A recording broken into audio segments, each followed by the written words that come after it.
Olá, caros alunos da manhã e da noite, estamos aqui, eu e a Prof. Deise, Prof. Antonella e Prof. Deise, dando continuidade à nossa revisão sobre relações jurídicas, né? Então, a nossa matéria, a gente já conversou com vocês até adiantando o plano da validade na escada pontiana, né? E vimos que nesse plano da validade existe lá a necessidade, né, desses elementos: agente capaz, um objeto lícito, possível, determinado ou determinável, uma vontade consciente, livre e, por fim, uma forma prescrita ou não defesa em lei. Então, a gente viu que para esse plano da validade, para o negócio jurídico existir, esse plano da validade deveria haver no negócio jurídico todos esses elementos, né? Aí, pessoal, entramos aqui numa outra parte da matéria que é interessantíssimo, quando a gente vem falar para vocês dos defeitos ou dos vícios do negócio jurídico. Quando a gente fala em vício ou defeito do negócio jurídico, a gente deve retomar ao plano da validade. Quando a gente fala do plano da validade, na vontade livre e consciente. Quando interfere na vontade livre e consciente, haverá, obviamente, um vício no negócio, né? E quando a gente trata ali os vícios do negócio, eu tenho, ou vícios ou defeitos, eu tenho que analisar os artigos lá desde o 138 do Código Civil até o 165 do Código Civil.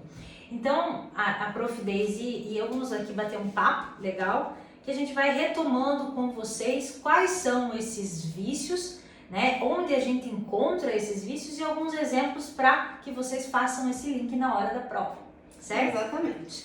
Lembrando então que os defeitos ou vícios, eles interferem na questão da manifestação de vontade e vocês sabem o quanto isso é importante. Eu já disse que para vocês o quanto isso acontece na prática, na vida real. São realmente defeitos que acabam por invalidar o negócio jurídico, extremamente importantes.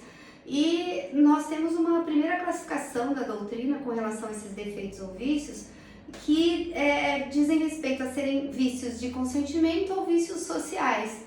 Então, a doutrina, num primeiro momento, ela classifica como vícios de consentimento aqueles vícios que acabam por afetar somente as partes negociantes, somente aquelas partes que participaram do negócio jurídico. Então, são vícios de consentimento: o erro, o dolo, a coação, o estado de perigo e a lesão. Por outro lado, temos também outros dois defeitos ou vícios do negócio jurídico que são chamados ou enquadrados como vícios sociais, que é a fraude contra credores e a simulação. Por que esses defeitos ou vícios são vícios sociais? Porque eles acabam extrapolando o âmbito das partes negociantes e acabam atingindo terceiros, acabam atingindo pessoas ou até a própria sociedade, como no caso da simulação. Antes da gente começar a falar rapidamente sobre cada um desses defeitos, é importante vocês também se atentarem para o fato de que os 6 primeiros vícios, eles são causas de nulidade relativa, eles causam anulação do negócio jurídico. Então, nós temos ali o erro, o dolo, a coação, o estado de perigo, a lesão e a fraude contra credores como casos de nulidade relativa ou anulabilidade. Então, nessas situações vai ter um prazo para propor a ação, que é de 4 anos, né? Um prazo decadencial. Por outro lado, nós temos um dos defeitos que não está no capítulo dos defeitos ou vícios, como eu já disse para vocês, né? Nós que já estamos um pouquinho adiantados na matéria, mas que é um dos defeitos mais graves, que é a simulação. E a simulação, ela não está no capítulo dos defeitos, embora pela doutrina seja considerada também um vício ou defeito. Ela foi lá para o capítulo das nulidades, porque a simulação de todos os defeitos é o único que é causa de nulidade absoluta do negócio jurídico, né? Portanto, um defeito mais grave. Sim, mas vamos começar então a falar um pouquinho aqui, para bater papo aqui sobre os efeitos, para que vocês gravem aí pelo menos aquilo que é de mais essencial. Muito bem, vamos começar pelo erro. Quem nunca errou, né? Não, vamos lá. Erro no negócio jurídico. O erro do negócio jurídico, pessoal, ele tem lá a previsão legal no 138 até o 144 do Maravilhoso. Então você acompanha com o código, logicamente você vai estudar para a prova, você vai abrir o teu código e vai estudar do 138 ao 144. A gente tem que ressaltar que essa modalidade ali de vício, né, o erro, ele tem espécies, né? Tem as espécies. Exatamente. E nós precisamos pincelar um pouquinho cada uma dessas espécies, né, Daisy? Para os meus alunos que não sabem quem é o maravilhoso, é o Código Civil. A professora Antonella sempre se refere ao Código Civil como o maravilhoso. Então, o maravilhoso é aquele que vocês têm que pegar para estudar, né? E vamos falar um pouquinho do erro. Então, o erro ele se caracteriza por ser uma situação em que o negociante se equivoca. A pessoa vai negociar e ela acaba tendo uma percepção falsa, uma percepção irreal. Né? Então ela acaba imaginando que é uma coisa quando na verdade é outra.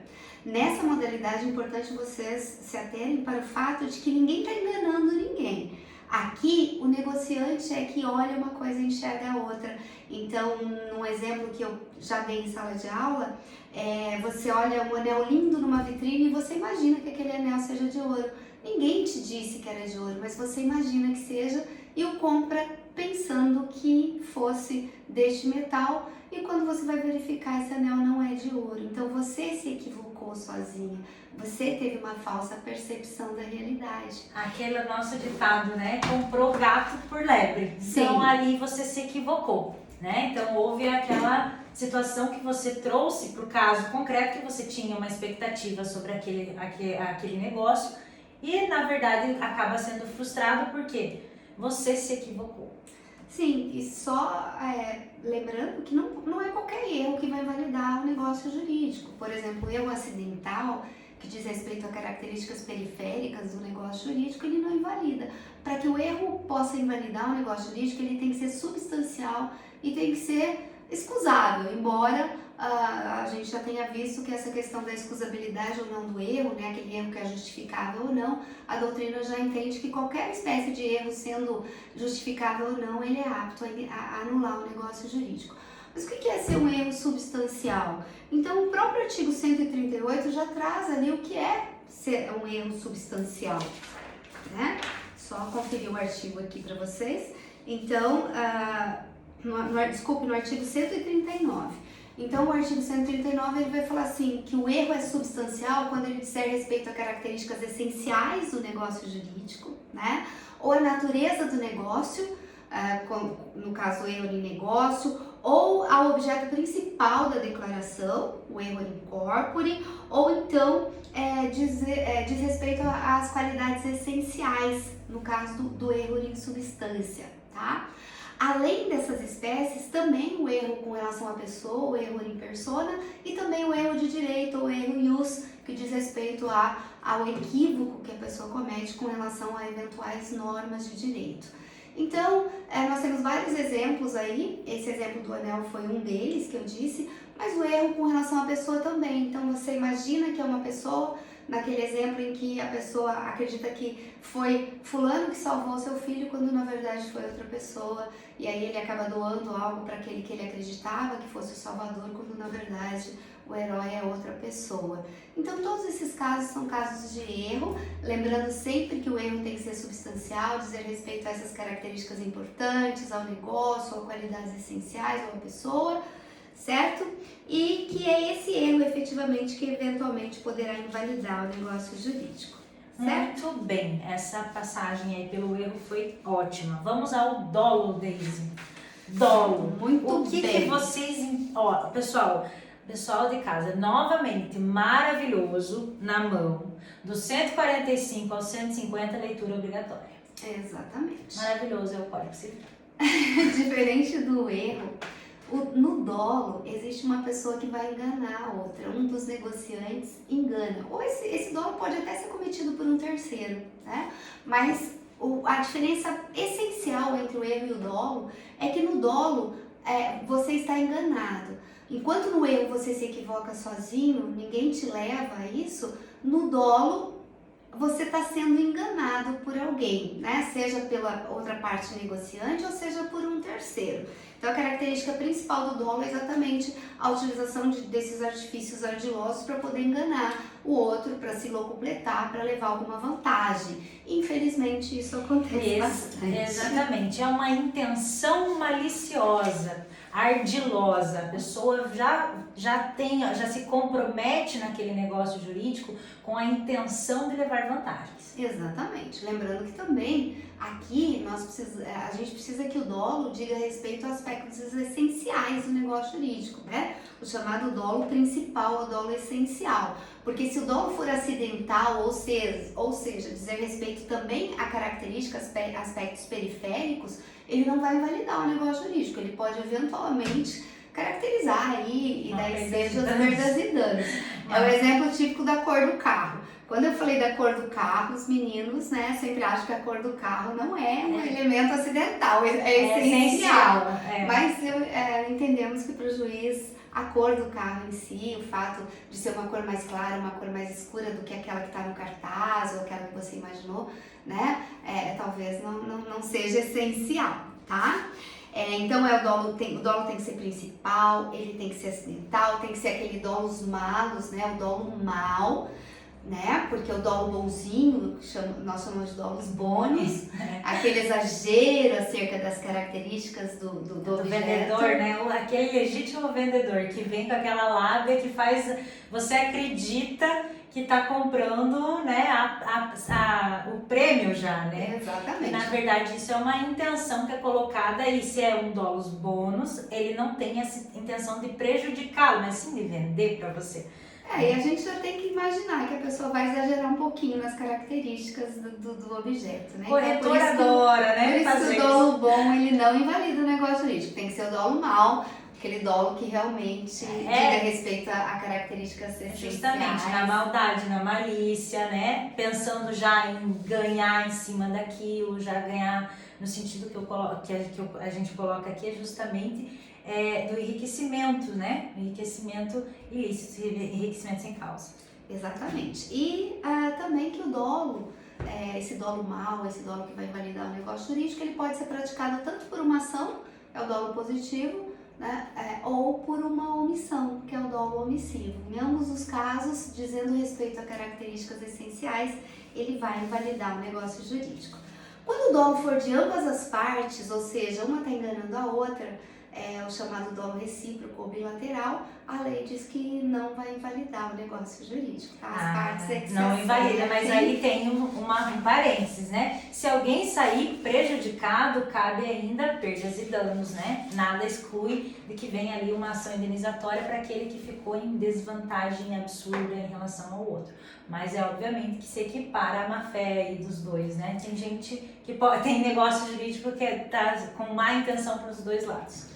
E por fim, só com relação ao dolo, que o dolo também pode ser praticado pelo representante legal, né, ou representante voluntário de uma das partes, e a gente tem diferença. Lembrando que vocês têm que lembrar da questão da representação, né, que a representação legal é aquela dada por lei, como os pais que representam os filhos menores, ou aquela representação que é dada através de uma procuração, um mandato, né, quando eu outorgo a procuração para alguém me representar. No caso da representação voluntária ou convencional, a lei diz que você responde solidariamente, né, com o seu representante se ele agiu com dolo. Agora, no caso da representação legal, o representado só vai arcar com aquilo que ele teve de proveito, né, porque há uma diferença nessas espécies de representação. Muito bem, dolo vencido, né? Vamos à coação. Coação já te lembra o que, Deise? Lembra ameaça. A ameaça, exatamente. Você fez aquilo não voluntariamente, né? Já voltamos novamente lá no plano da validade. Isso teve o quê? Alguma intenção de um terceiro, né? Ali ou daquele mesmo envolvido no negócio que quis justamente tirar um proveito da coisa. Exatamente. Então a coação, ela se caracteriza então por ser essa ameaça. Então não é qualquer ameaça, essa ameaça tem que ser uma ameaça séria. O negociante tem que acreditar efetivamente que se ele não celebrar aquele negócio jurídico vai acontecer algum mal para si, para sua família, para os seus bens. Lembrando que quando essa ameaça se dirigir a uma pessoa que não é da família do negociante, o juiz vai verificar no caso concreto. Sabe interessante também, Antonella, que no caso de coação, um dos poucos casos aqui em que a lei vai verificar os aspectos subjetivos das partes negociantes. Então ela vai tratar diferente se a pessoa é jovem, se é já de idade, se a pessoa é frágil ou não, se a pessoa está doente ou não. Então essas características da pessoa, características subjetivas, vão ser levadas em consideração para o juiz verificar se naquele caso ele entende que realmente aquela pessoa podia estar se sentindo ameaçada de verdade. Muito bem, até para analisar o caso concreto, o juiz ele se pauta, como você colocou, idade, às vezes o sexo, às vezes a condição financeira, todas essas questões elas implicam no entendimento do juiz na hora de julgar. Lembrando que essa coação que invalida o negócio jurídico é a coação psicológica, né? A vis compulsiva, porque a coação física ou a vis absoluta ela é caso de inexistência do negócio jurídico. Então nós falamos assim, quando a coação se dá sobre o corpo e a pessoa não tem manifestação de vontade, isso é no plano da existência. No plano da validade, a coação que nós falamos aqui é a coação psicológica mesmo, a vis compulsiva, que é aquela que vai interferir no psicológico, porque a pessoa vai lá, ela manifesta a vontade, só que essa vontade não é livre, ela está sob coação, né? Lembrando que não consiste coação, o simples temor reverencial e o exercício regular de um direito, né? Então cobrar, fazer aquilo que a lei te outorga, o credor ir lá cobrar o devedor, isso não é coação, não né? É considerado porque a lei permite, né?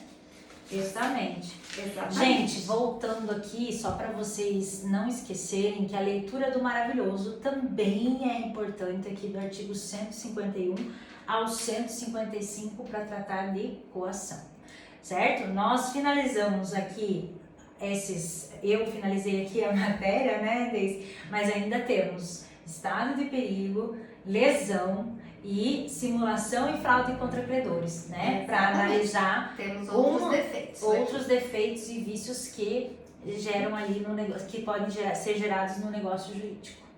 Ok? Um abraço para vocês e até a próxima. Espero que ajude. Ok. Boa prova.